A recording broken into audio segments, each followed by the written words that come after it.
Let's talk about Vinicius Jr., the guy who once looked unstoppable, the face of Real Madrid's future, and yet, ever since the Ballon d'Or saga, something just hasn't been the same. We're going to dive into the numbers, the mentality, and the big question: has the Ballon d'Or snub completely derailed Vini Jr.? All right, before we get into it, please hit that like button and subscribe if you're new here. I'd really appreciate it. Let's get into it. October 28th, 2024, the Ballon d'Or ceremony. Vini and his camp believed he deserved it. Real Madrid even boycotted the event in protest. That moment was supposed to fuel him. Instead, it feels like it broke something. Since then, his output in La Liga has dropped off a massive cliff. Before the Ballon d'Or, he had 8 goals and 6 assists. After it, just 3 goals and 4 assists the rest of the season. That's not terrible for an average winger. For Vinicius Junior at Real Madrid, that's miles off the standard. On paper, last season doesn't look horrible. 12 Champions League games, 8 goals, 3 assists. In La Liga, he had 11 goals, 10 assists, and 30 games. But here's the issue. All that came before the Ballon d'Or ceremony. In the knockouts of the Champions League, he only contributed 1 goal across major ties against Manchester City, Atletico Madrid, and Arsenal. And let's be real, that Arsenal game in particular, it was absolutely shocking. Full of zeros. 0 goals, 0 assists, 0 shots on target, 0 chances created, 0 key passes, 0 successful dribbles, and 0 accurate crosses. For a player who's supposed to be Madrid's superstar in big games, that's absolutely unacceptable. That's why so many Madridistas have turned critical, because in moments we needed him, he disappeared. Now, we're all trying to figure out why the drop, and I believe there's 2 schools of thought. First is a scapegoat theory. A lot of Real Madrid fans think Vini has been treated unfairly. You could argue Madrid as a whole were pretty poor last season. Confidence was low across the squad. Carlo Ancelotti's tactics weren't favorable among players and fans. So, of course, Vini looks worse. The other thought is mentality and effort. This is where the other side says when Vini plays bad, it's really bad.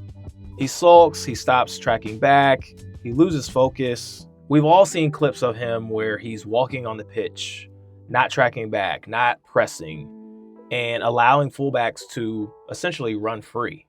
And again, just look at that Arsenal game.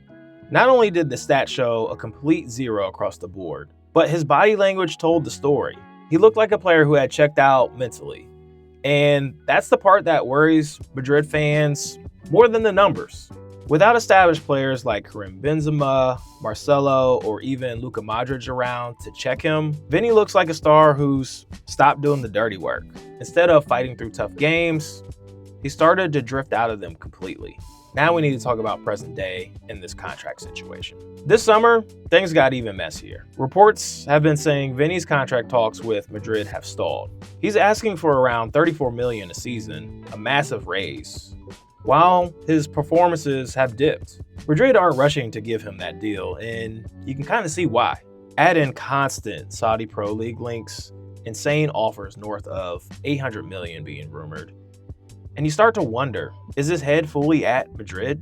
Along with the contract situation, there's the obvious thing that's happening as well too. Pressure of being the guy at Real Madrid. Vinícius used to have leaders around him to keep him grounded. Now, Vini is the leader. And instead of stepping up, it looks like the pressure is weighing him down. The Bernabeu has already whistled him after poor games, including the home loss to Valencia where he missed a penalty. And then there's Brazil. For all his brilliance in Spain, he hasn't replicated it in the yellow shirt. 41 games, just 7 goals. In Copa America, he was underwhelming. In qualifiers, he was ineffective, and when Brazil got thrashed 4-1 by Argentina, Vini was front and center for the criticism. All of that matters, because the Ballon d'Or isn't just about your club form. It's about the big international moments as well, and he hasn't delivered for Brazil. We also have to factor in the amount of racism that Vinícius has had to endure while playing in La Liga. Specifically, when facing Valencia, the fans there constantly boo and whistle, and a group of fans have made monkey chants at him, and we've all seen the tape and heard the audio. That can affect anyone psychologically. And I want to call out the time where he broke down emotionally during a press conference, but he also gave a positive message that he was going to stand up to racism. And that's even more pressure in itself, to be the face of fighting against racism in a country where you could go anywhere in Spain and be racially abused. Here's the tough truth. Vinícius is still an incredible player. Even in a bad season, he can go double-digit goals and assists. But the expectation at Madrid is different. It's not about being good. It's not about being decisive in the biggest games. Combine the Ballon d'Or situation, the contract drama, the lack of veteran guidance, the Brazil struggles, and the insane pressure of being Real Madrid's attacking superstar, and you get exactly what we're seeing. A player with all the talent in the world, but right now, one stuck in a mental rut. So what do you think? Is Vinícius Junior going through a bad patch? Or has the Ballon d'Or situation really exposed flaws in his mentality? Do you think he needs to be benched? Do you think he needs to be sold? Let me know what you think in the comments below.